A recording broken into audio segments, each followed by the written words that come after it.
Allora, Presidente Sbarchiero, tra le altre cose importanti, abbiamo accennato anche al discorso dell'Europa, che purtroppo è molto rilevante, anche se non lo si vuol vedere, lo si vede magari nel periodo delle elezioni. Cosa vedete, che utilità potrebbe esserci dal famoso semestre italiano in Europa? Qualcosa potrebbe esserne tratto vantaggio? Lei rappresenta una categoria che è strategica, che... Sicuramente riprendere tutto il percorso che abbiamo perso fino ad oggi. Cioè l'Italia, che è uno dei maggiori contribuenti dell'Europa, o fa valere il fatto di contribuire in maniera importante al bilancio europeo e quindi con dei ritorni, oppure ancora una volta saremo perdenti. Secondo lei Renzi può essere in grado di, visto il consenso che poi a livello appunto in rappresentanza Europa ha ottenuto, far valere queste istanze, e poi Renzi verrà qui nuovamente, sarà anche da voi se non erro tra un paio di giorni, la prossima settimana, quindi lei sarà presente all'incontro, cercherà di...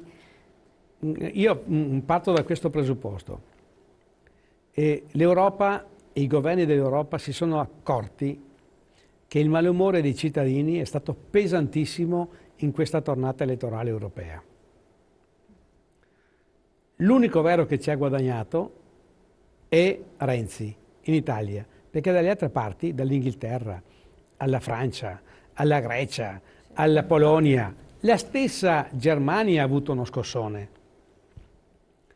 E il messaggio è forte e chiaro: così come state andando avanti l'Europa non va bene, datevi una smossa. Allora, o Renzi ha la capacità, oltre che di parlare, anche del fare, e allora porterà a casa sicuramente qualcosa di positivo. Non vogliamo caricare di troppa responsabilità Renzi, sia chiaro, ma siccome è stato lui che si è preso l'impegno e lo sta dicendo a gran voce dappertutto, lo misureremo sull'impegno che si è assunto. Noi confidiamo che questo avvenga, perché ne va del nostro futuro, nostro, dell'Italia, dei nostri figli e dei nostri nipoti. Perché sennò le imprese, il nostro mondo che ha ancora tenuto fino ad oggi, se non cambiano le regole del gioco, non può più reggere. Ma secondo lei degli incontri che ci sono stati anche sul territorio, abbiamo visto, ha incontrato gli industriali, eccetera, che tipo di propensione c'è, dimostra? Come la vedete voi? In Lui parla molto bene, modo chiaro, semplice, comprensibile. comprensibile. Bisogna vedere quanto comprensibile saranno gli atti che riuscirà a fare. Fino adesso che cosa vi Ha dimostra? dato dimostrazione che non si ferma di fronte ad alcune difficoltà. E questo è positivo, perché a prescindere da destra, sinistra e centro, quello che conta oggi è il rilancio delle imprese, il rilancio dell'Italia. Riuscirà a non fare molti provvedimenti, ma 2 o 3 che vanno verso questo beneficio. Bene, sul piano del lavoro qualcosa sta già facendo. Quindi che può trasformarsi nel piano dell'occupazione. Nel piano delle imprese ha promesso 2 o 3 cose, vediamo se le realizza. Che cosa che vi riguarda? Soprattutto il cuneo fiscale è la prima cosa che serve. Su cui voi punterete anche. Ma è inevitabile, perché noi vogliamo che i nostri collaboratori portino a casa qualcosa di più. Ricordiamoci che nel 2000 prendevano 2 milioni, 2 milioni e 2 e con questi soldi vivevano bene. Poi sono diventati 1.000 euro, 1.100, ma a distanza di 14 anni sono ancora 1.100, con i costi complessivi che sono triplicati, per effetto di quella grande scienza che ha avuto il grande Presidente del Consiglio di allora, Prodi, o Commissario europeo, del cambio, che è stata la madre di tutte quante le nostre disavventure.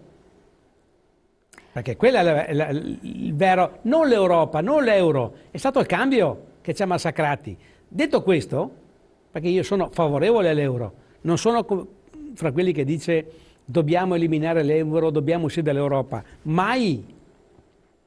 Perché, ecco, perché voi lo vedete anche un danno per la vostra, per l'attività. Ma non solo, perché è il grande mercato europeo che può darci una mano e avere la stessa quotazione su tutto il mercato europeo è sicuramente un vantaggio competitivo.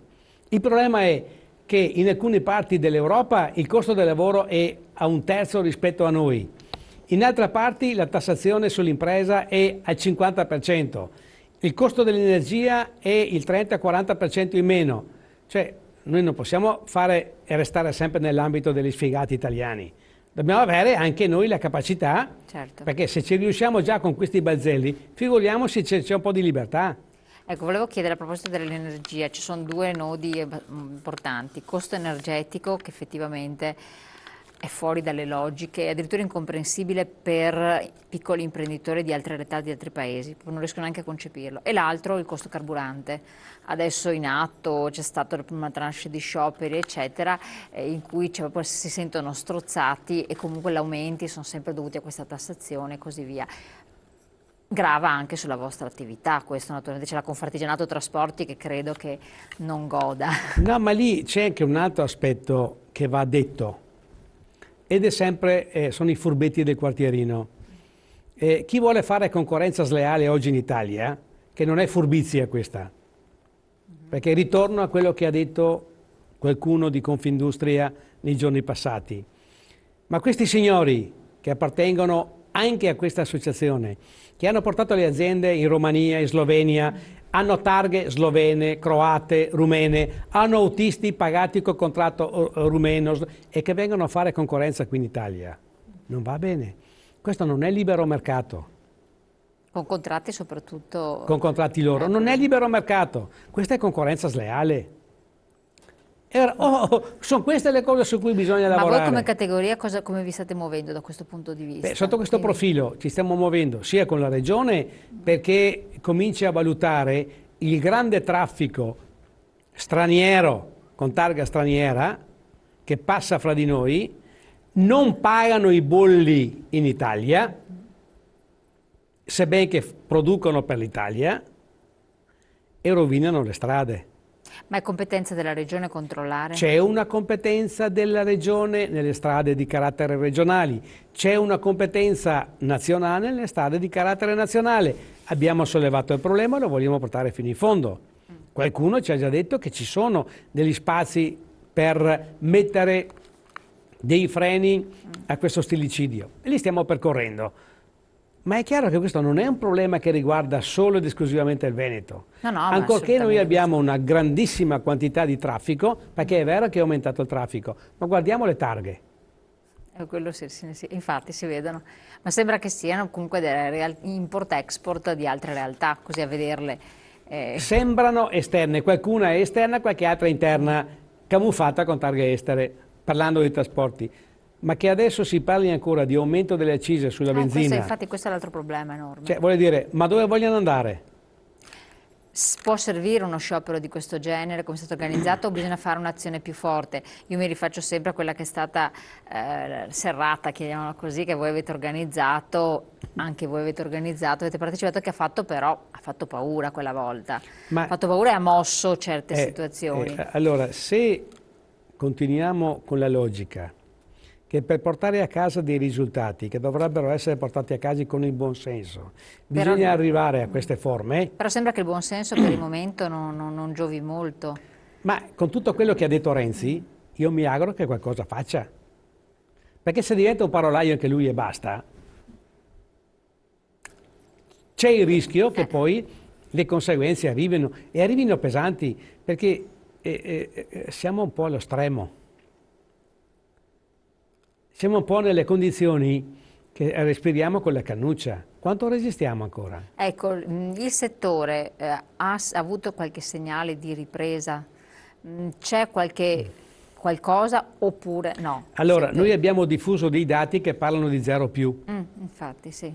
E questo 0+ ha un significato importante perché fino a ieri era meno. Ma lo 0+ non significa crescita, significa stabilità. La stabilità per poter resistere ha bisogno di un minimo di crescita, che questo 0+ diventi 1. E allora tutti gli indicatori che ci stanno facendo girare, anche ieri Unioncamere parlava di più 0,9, va bene, ma è il percepito o è il reale? È quello che volevo chiederle a lei, cioè io rispondo, del percepito. Il 75% è il recepito, il percepito, il rimanente è reale.